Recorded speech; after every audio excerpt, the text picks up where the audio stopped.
Do Evangelho segundo São Lucas.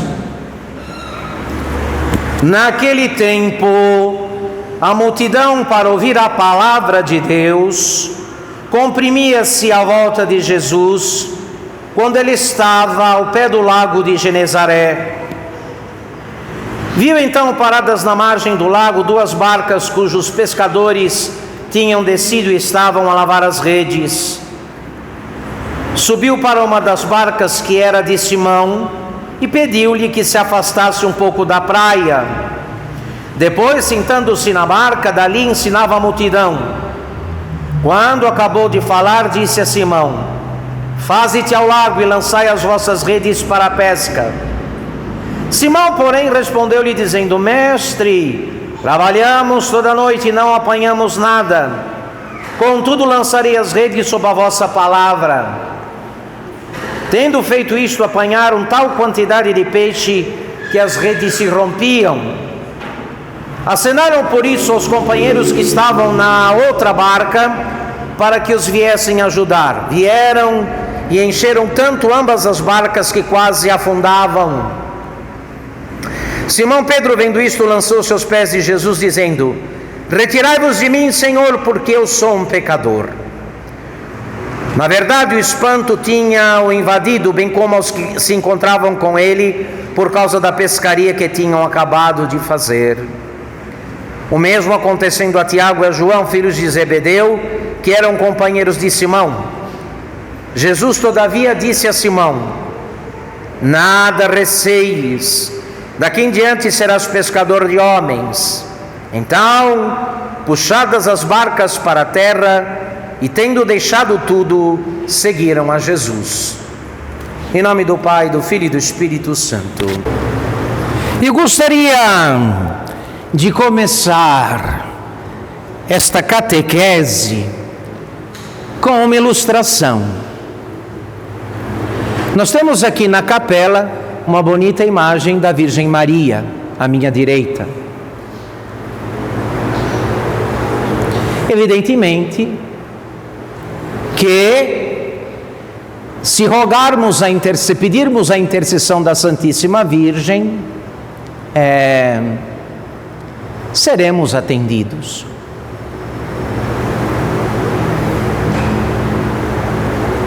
Seremos atendidos. A imagem dela nesta igreja católica diz em palavras isto: aqui a mãe de Jesus ouve preces, ouve orações e as atende. Mas então fica uma questão: se a Virgem Maria nos ouve aqui, por que é que vamos aos seus santuários, como por exemplo a Aparecida?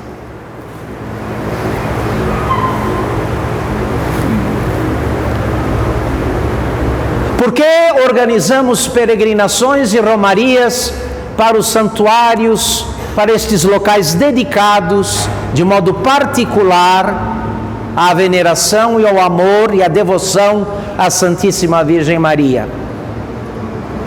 Por quê?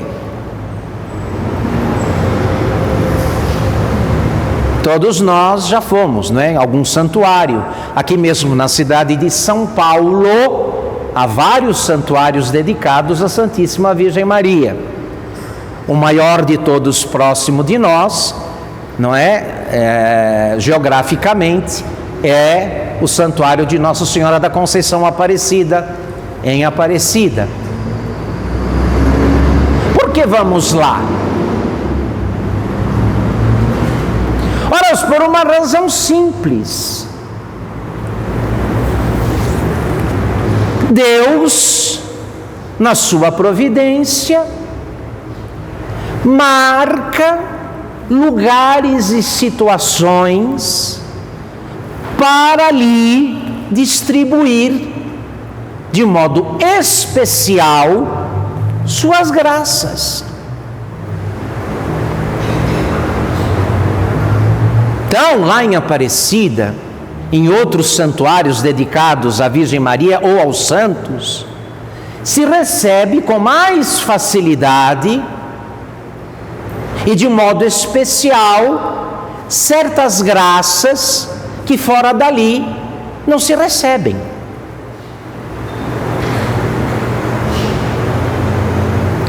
Isso eu estou dizendo, meus senhores, porque algo parecido acontece conosco, ou deveria estar acontecendo.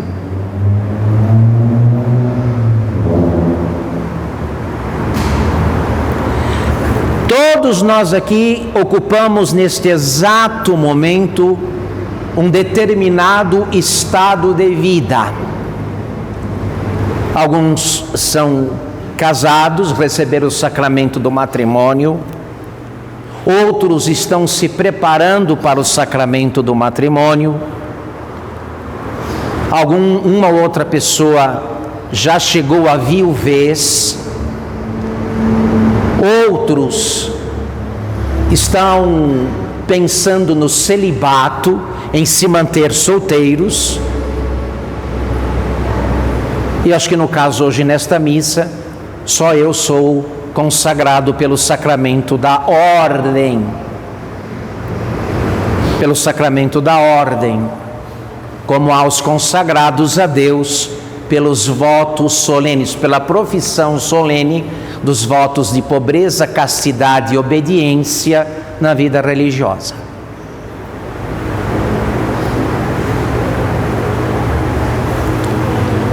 Meu irmão, minha cara irmã, preste bem atenção. Saber o lugar, o estado onde Deus nos quer é fundamental. Eu, Padre Renato, se me salvar, se eu chegar ao céu, eu chegarei como sacerdote, como padre. O senhor e a senhora que se casaram, os esposos aqui presentes, se chegarem ao céu, chegarão pelo sacramento do matrimônio, não fora dele, não sem ele.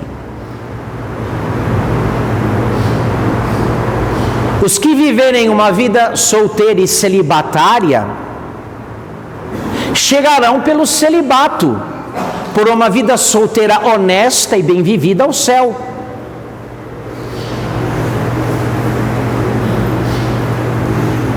O problema é que nós olhamos para estas situações de modo errado, não como se deve olhar. Normalmente é pelo olhar da conveniência. O que é que me convém? Do ponto de vista das vantagens do mundo.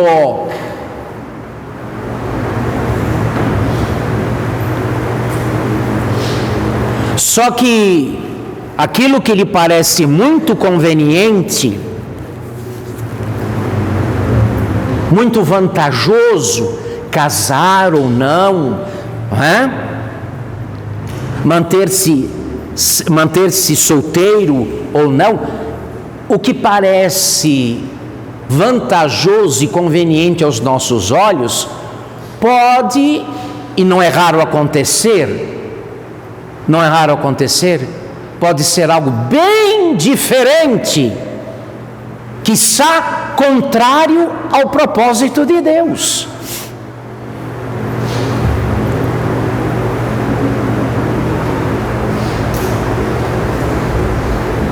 De modo que, assim como certas graças são dadas tão somente em determinados lugares, em determinadas situações, como já expliquei aqui,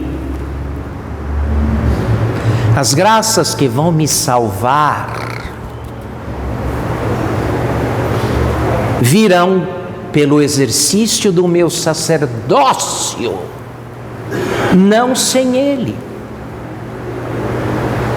Então, quando alguém que foi chamado por Deus, preste atenção, Quando alguém que foi chamado por Deus para a vida consagrada, abandona a vida consagrada, não está abandonando apenas uma espécie de profissão para trocar por outra.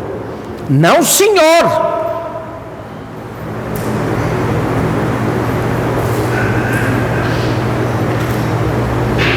Está abandonando aquele caminho traçado por Deus, para o qual e pelo qual Deus derrama as graças para que a alma encontre o necessário em ordem à sua salvação. Aliás, da minha experiência aqui, conforme o que eu estou falando, não sei se alguém conhece esse caso, mas normalmente um religioso, um consagrado, quando abandona o seu estado de consagração, não abandona apenas a sua consagração, abandona a fé. Ex-padre não assiste missa mais. Ex-padre não vai mais à missa.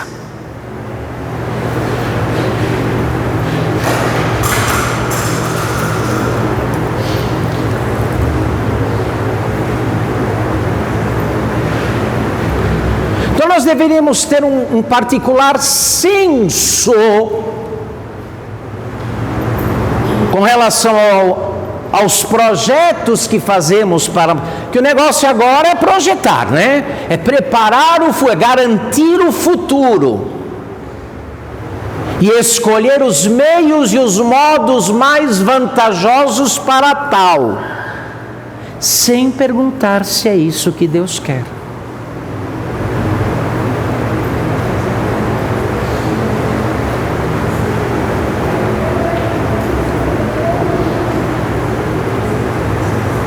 Mas é isso que Deus quer para a minha vida? É essa a minha vocação? É esse o caminho que devo seguir?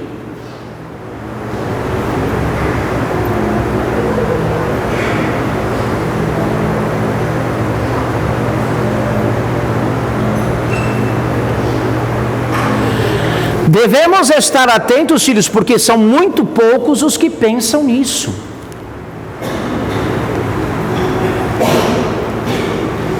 São muito poucos os que consideram esta grande verdade.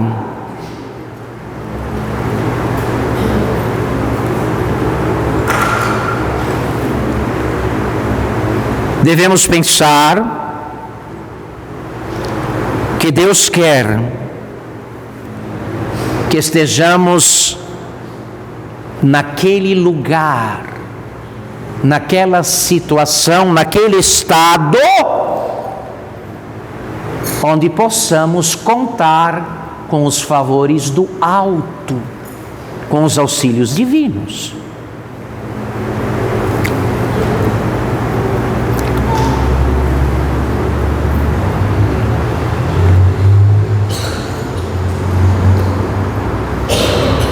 A maioria dos senhores e das senhoras está destinado a permanecer no mundo, a viver em sociedade e a trabalhar para expandir no meio dos homens as fronteiras do reino de Deus. Muito bem. É assim que o senhor vai se salvar.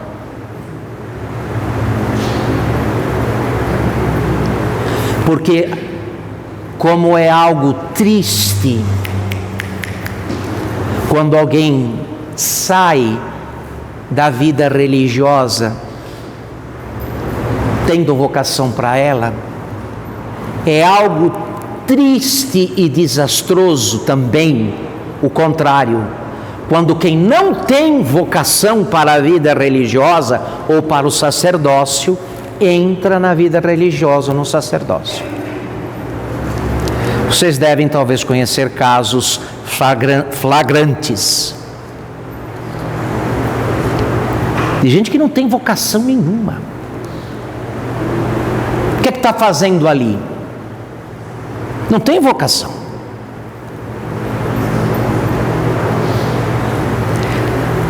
está ali atrapalhando-se e atrapalhando os outros.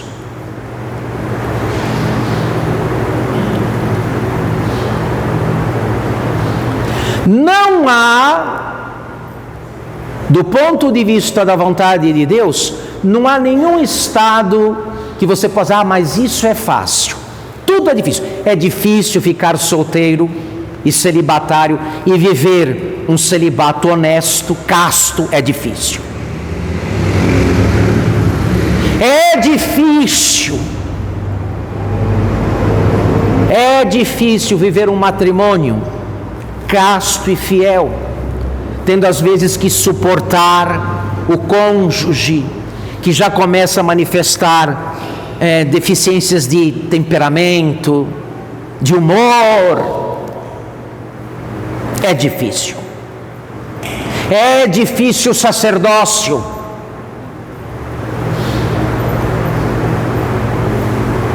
Porque às vezes exigem de nós mais do que podemos oferecer. Uma vez que, como diz o apóstolo São Paulo, trazemos todo o tesouro, todo este tesouro do ministério sacerdotal de Cristo em vasos de barro. Vasos de barro. Quem é o padre? É um vaso de barro que traz o tesouro do sacerdócio.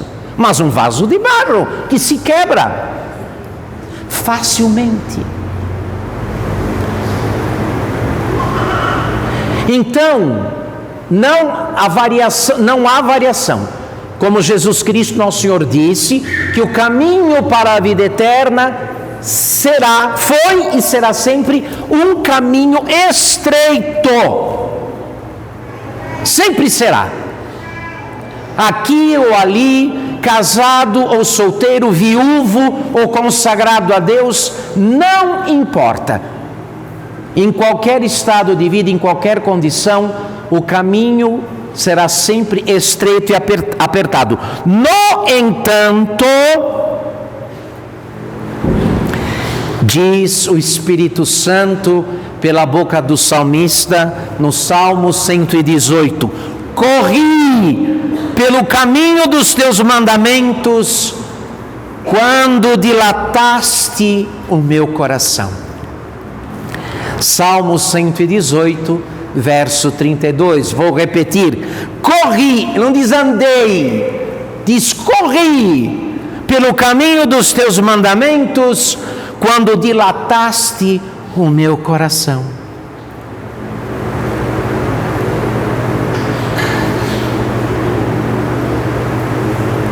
Quando se está, onde se está, com a intenção de realizar ali o querer de Deus, a vontade de Deus, então não se anda, se corre, não obstante a estreiteza do caminho.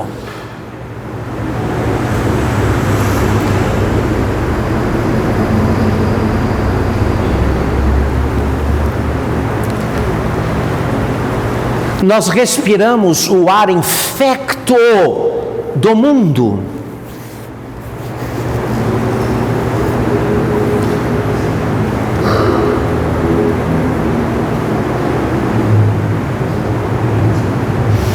Que considera todas estas coisas que estamos tratando aqui como situações fluídas,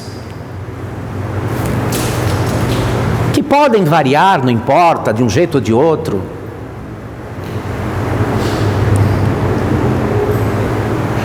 A avaliação ímpia dos que não têm fé, dos incrédulos, considera exatamente isso, que o que fazemos fora da igreja, o que vivemos quando a missa termina, é algo que depende tão somente de nós, do que nos convém, do que consideramos ser mais lucrativo, mais vantajoso. Nós não pensamos assim. Nós não pensamos assim.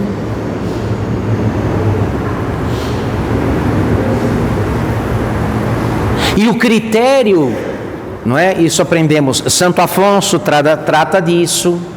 Santo Inácio de Loyola, nos exercícios espirituais, trata disso. Quando, numa determinada altura dos exercícios, chega aquele ponto que versa sobre a eleição do estado de vida. O que deve nos preocupar?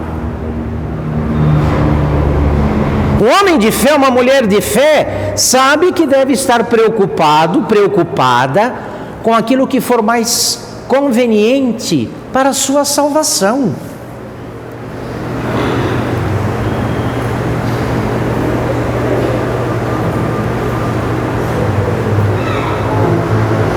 E não, a nossa preocupação não deve ser esta: Deus, o que vai ser melhor? Como é que eu posso fazer para ganhar o mundo? Mas, Deus, onde devo estar para ganhar o céu?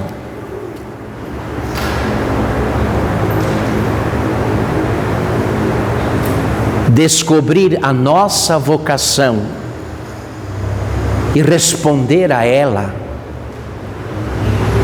é a tarefa de qualquer cristão sério, que entendeu que bem é o céu e que mal é o inferno.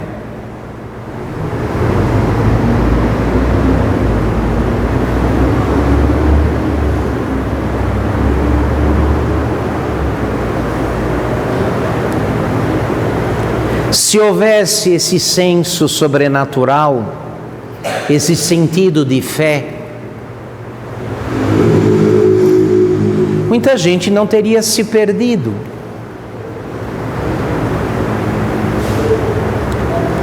Um conhecido meu disse que não ia casar. Eu não vou casar.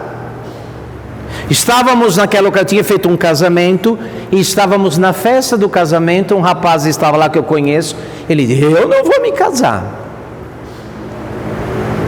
E por quê? Não vai se casar? Porque o casado tem dificuldade de administrar o final de semana conforme seu gosto pessoal, sim ou não? Com esposa e filhos, então o final de semana tem que ser, as decisões do final de semana tem que ser sempre compartilhadas. Não vou me casar porque o final de semana é meu.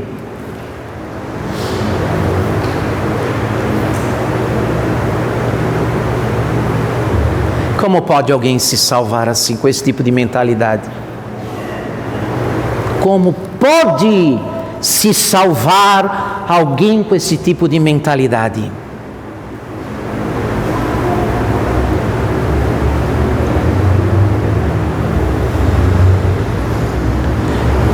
De modo que aquele que não ocupa, não chega a assumir a sua vocação,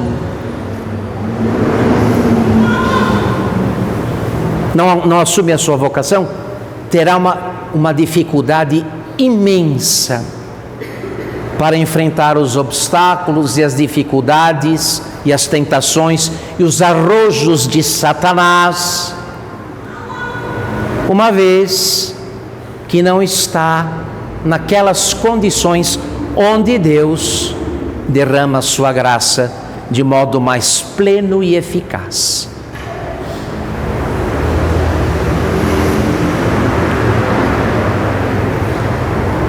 E é espantoso o grau de egoísmo, de individualismo quando se trata desse assunto. Vale para nós o que vale para muitos cristãos, vale o critério dos ateus e dos ímpios. A vida é minha. Eu faço o que eu quiser. Não dá.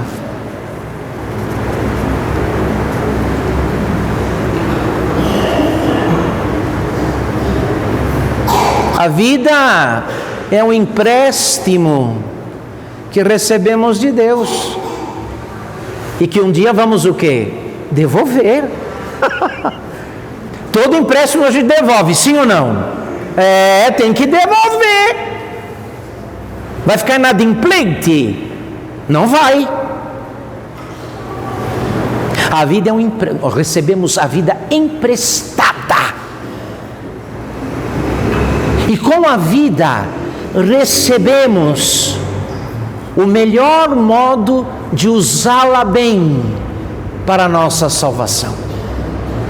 É isso que temos que descobrir e viver, nossa vocação.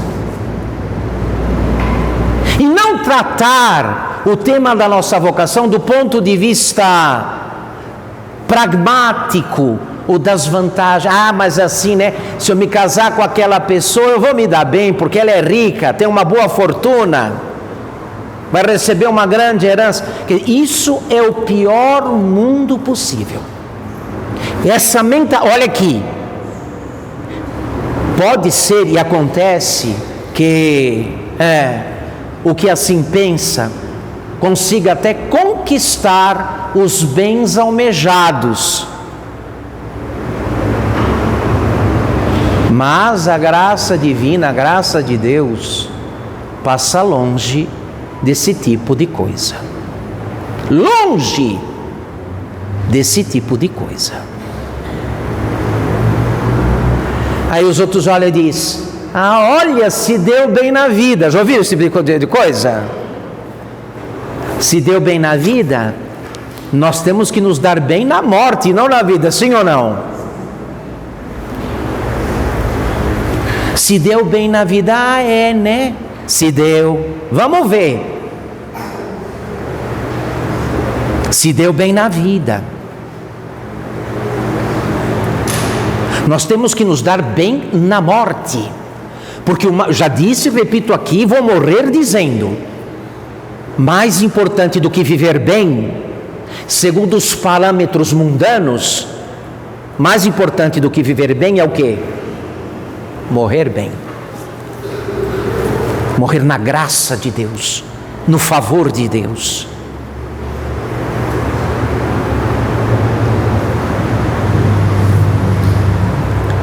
Guardem bem estas instruções. Portanto, os senhores e as senhoras, como é o meu caso, que já abraçamos nossa vocação,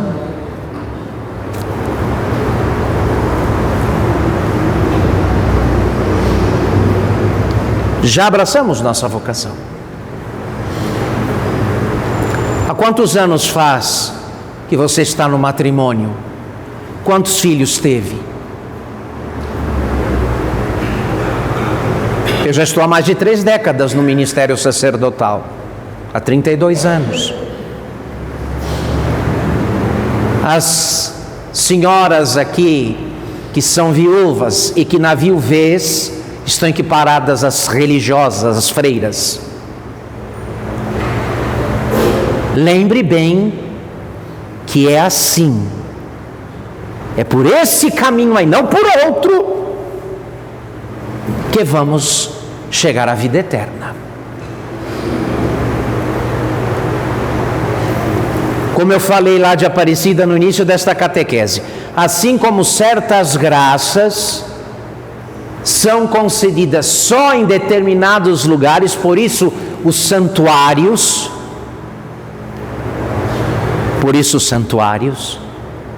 porque ali de modo particular e com maior abundância a graça de Deus é dada. A mesma coisa se diga a respeito do estado de vida que estamos ocupando. As graças que eu preciso, não apenas para o exercício do ministério sacerdotal, mas para me salvar, virão pelo sacerdócio.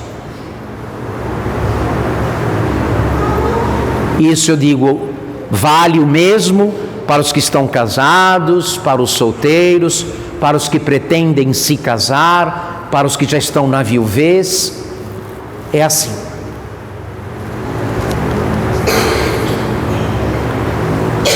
Então não nos deixemos infectar pela mentalidade mundana que diz: não, isso daí você faz como você quiser, pode trocar. Aí vocês veem essa gente que já está no 5º, no 6º, no 7º casamento. Imagina. No 7º, 8º casamento. Não tem condições. Ou a pessoa que não quer compromisso de nenhuma natureza, em nome de uma liberdade sem a verdade, uma liberdade divorciada da verdade, onde ela possa fazer o que ela quiser a qualquer hora, sem prestar contas a ninguém. A ninguém. É o fim do mundo.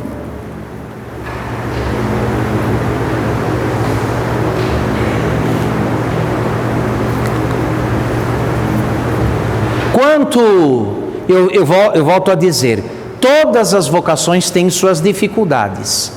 Ser boa esposa não é fácil, ser bom marido não é fácil, ser bom padre não é fácil, ser consagrado não é fácil, bom consagrado não é fácil, viver uma vida solteira honesta não é fácil, porque a pressão é grande, a pressão é enorme sobre os solteiros. Eu sei, eu convivo, eu escuto confissões.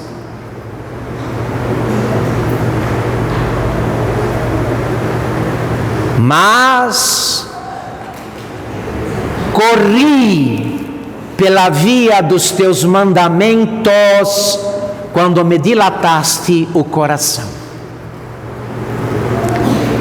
Canta pela boca do salmista o Espírito Santo nas Sagradas Escrituras. Nada é difícil para a graça de Deus ou impossível.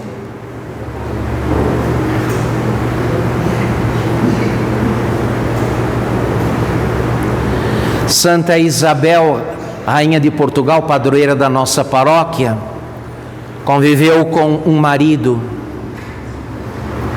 o rei Dom Dinis, que lhe deu de presente 6 filhos bastardos. 6!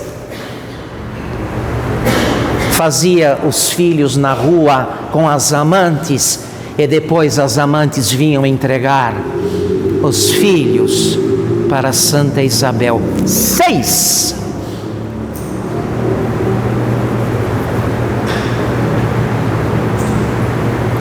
Que mulher moderna iria tolerar uma coisa dessa?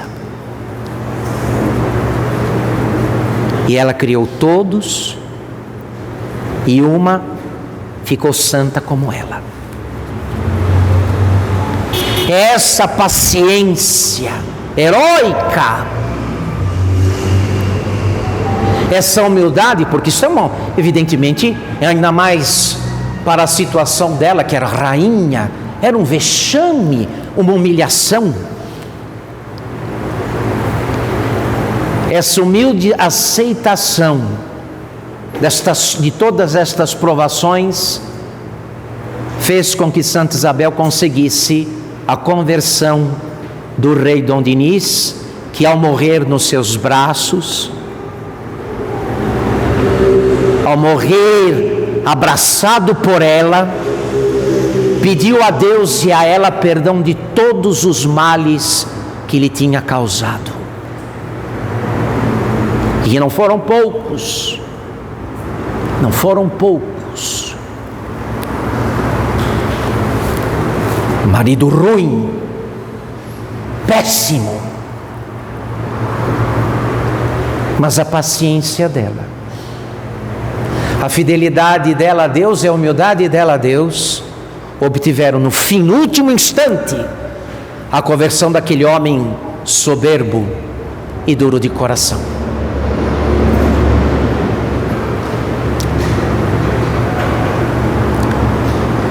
Lá em Coimbra, o Gizan, que é aquela caixa de mármore, onde fica o ataúde, onde fica o caixão Gizan de Santa Isabel, está todo decorado com pequenos cãezinhos, pequenos cachorrinhos, porque na Idade Média os cachorros eram símbolo da fidelidade. Não se punha anjinhos, se punha cachorrinhos, porque na Idade Média os cachorros eram símbolo da fidelidade. O Gizan de Santa Isabel, aquela urna onde ficava o caixão, é toda decorada. Tem o corpo dela, esculpido, ela morta, em volta vários cãezinhos. A fiel. A fiel.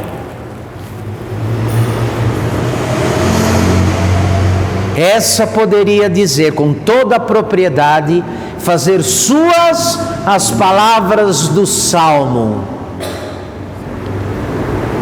corri pelos teus caminhos,